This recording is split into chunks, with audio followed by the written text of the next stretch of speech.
Welcome to Public Good Library reading session. Tonight, we'll listen to something from Anthony de Mello's book, The Song of the Bird.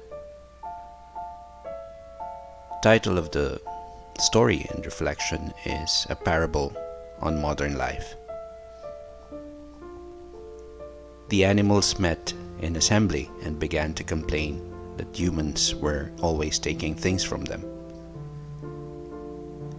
"They take my milk," said a cow.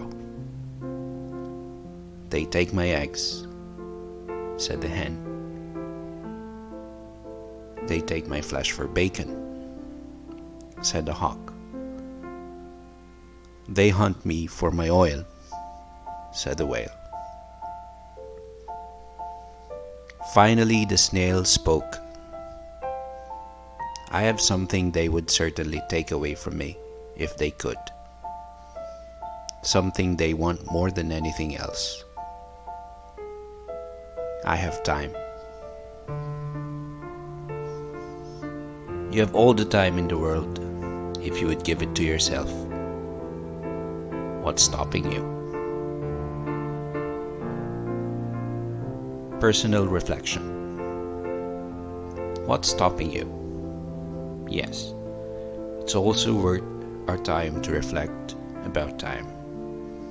It's one of the most important intangible elements in man's existence. So how do we spend our time? Does it go to trivial things or to where it's supposed to be spent?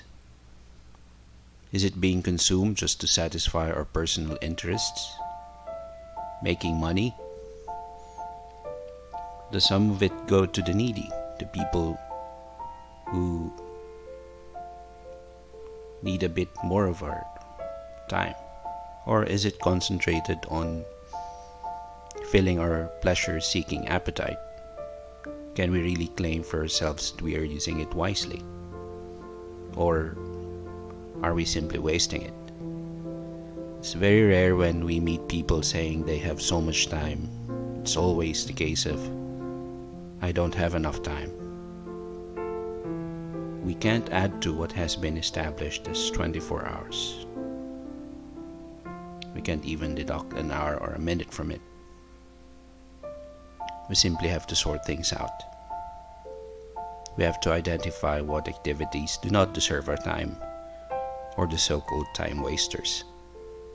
I think everyone has them.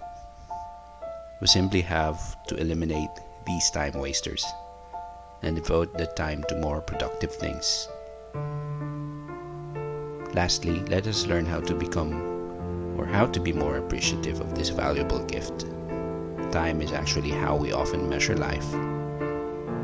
How we spend it can actually reflect or say something about what kind of people we are. Thank you for listening.